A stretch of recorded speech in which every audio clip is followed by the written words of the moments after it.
യെശയ്യാ പ്രവാചകന്റെ പുസ്തകം 50-ാം അധ്യായത്തിന്റെ 4-ാമത്തെ വചനം.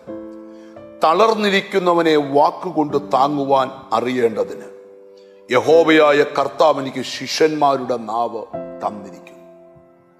പ്രവാചകനായ യെശയ്യാവ് ആത്മനിയോഗത്തോടെ പ്രവചിക്കുകയാണ്, തളർന്നിരിക്കുന്നവനെ വാക്കുകൊണ്ട് താങ്ങിപ്പിടിക്കേണ്ടതിന് എനിക്ക് ശിഷ്യന്മാരുടെ നാവിനെ ദൈവം തന്നിരിക്കുക.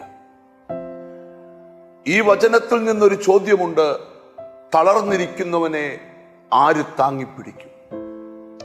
നമ്മൾ വിശുദ്ധ ബൈബിൾ പഠിക്കുമ്പോൾ ഭാരമുള്ള ക്രൂശ് ചുമക്കുന്ന ക്രിസ്തുവിന്റെ ക്രൂശിനെ ഒന്ന് താങ്ങിപ്പിടിക്കുവാൻ ആരുണ്ട്?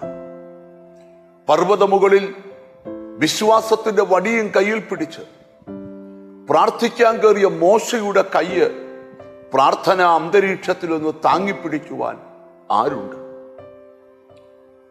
നമ്മൾ ബൈബിൾ ചരിത്രം പഠിക്കുമ്പോൾ ആരെങ്കിലും ആരെയെങ്കിലും താങ്ങിപ്പിടിച്ചിട്ടുണ്ടെങ്കിൽ അവരെയെല്ലാം വേദപുസ്തകത്തിൽ അനുഗ്രഹിച്ച ചരിത്രമാണ് ബൈബിളിൽ കിടക്കുന്നത്. ക്രിസ്തുവിന്റെ ക്രൂശിന്റെ അഗ്രം ഒരു കുറേനക്കാരനായ ശീമോൻ ഒന്ന് താങ്ങിപ്പിടിച്ചെങ്കിൽ അവന്റെ സന്തതിയെ ലോകം അറിയപ്പെടുന്നവരാക്കി സർവശക്തനായ ദൈവം മാറ്റിത്തന്നു. പർവ്വതമുകളിൽ കയറി കൈ ഉയർത്തി പ്രാർത്ഥിച്ച മോശയ്ക്ക് ഒരു താങ്ങലായിട്ട് ഒരഹരോനും ഹൂരും രംഗത്ത് വന്നെങ്കിൽ അവന്റെ സന്തതികളും അനുഗ്രഹിക്കപ്പെട്ടു. ഇവിടെ പറയുകയാണ്, തളർന്നിരിക്കുന്നവരെ വാക്കുകൊണ്ട് താങ്ങേണ്ടതിന് അവൻ എനിക്ക് ശിഷ്യന്മാരുടെ നാവിനെ തന്നിരിക്കുന്നു. നിന്റെ മുമ്പിൽ തളർന്ന ഒരുവൻ വന്നാൽ, നിന്റെ കൂടെ പ്രാർത്ഥിക്കുന്ന ഒരുവൻ ഇരുന്നാൽ, ഭാരം ചുമക്കുന്ന ഒരുവൻ ഉണ്ടെങ്കിൽ ചോദ്യം, താങ്ങിപ്പിടിക്കാൻ നിങ്ങൾ തയ്യാറാകുമോ? നിന്റെ സ്നേഹിതന് ഒരു അനർത്ഥം വരുമ്പോൾ അവന്റെ കുറ്റങ്ങൾ പറഞ്ഞു കൂട്ടാനല്ല, അവനെ ഒന്ന് താങ്ങിപ്പിടിക്കാൻ.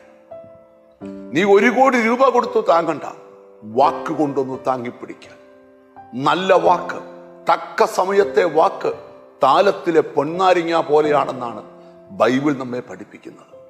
ചിലരെ ഒന്ന് താങ്ങിപ്പിടിക്കാൻ, ഒന്ന് ചേർത്ത് പിടിക്കുവാൻ നിങ്ങൾ തയ്യാറായാൽ നിങ്ങളും നിങ്ങളുടെ കുടുംബവും അനുഗ്രഹിക്കപ്പെടും. തളർന്നു കിടക്കുന്ന ഒത്തിരി പേരെ ജാതിയോ മതമോ നോക്കാതെ നമുക്കൊന്ന് താങ്ങിപ്പിടിക്കാം. അവരെല്ലാം മനുഷ്യരല്ലേ, ഒന്ന് താങ്ങിപ്പിടിക്കാം.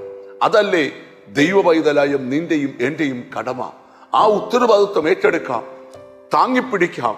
ഭാരമുള്ളവനെ താങ്ങിപ്പിടിക്കാം, പ്രാർത്ഥിക്കുന്നവനെ താങ്ങിപ്പിടിക്കാം, തളർന്നവനെ താങ്ങിപ്പിടിക്കാം.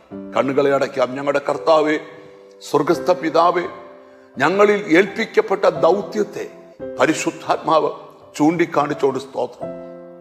തളർന്നിരിക്കുന്നവരെ ഒന്ന് താങ്ങിപ്പിടിക്കാൻ, ഭാരം ചുമക്കുന്നവരെ ഒന്ന് താങ്ങിപ്പിടിക്കുവാൻ, ജീസസ്, പ്രാർത്ഥിക്കുന്നവരെ ഒരു കൈത്താങ്ങൽ കൊടുത്ത് നിർത്തുവാൻ ഞങ്ങൾക്ക് കൃപ തരണം.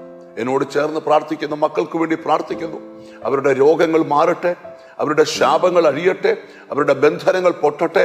അവർ ക്രിസ്തുവിൽ അനുഗ്രഹിക്കപ്പെട്ട് കർത്താവേ, നിന്റെ നാമം ചൊല്ലി പിതാവിന്റെയും പുത്രന്റെയും പരിശുദ്ധാത്മാവിന്റെ നാമത്തിൽ അനുഗ്രഹിക്കുന്നു. യേശു ക്രിസ്തുവിൻ നാമത്തിൽ തന്നെ ആമേൻ. നമുക്ക് താങ്ങിപ്പിടിക്കാം. നമുക്കൊരു പ്രശ്നം വരുമ്പോൾ നമ്മെ താങ്ങിപ്പിടിക്കാനും അനേകരെ ദൈവം ഒരുക്കും. God bless you.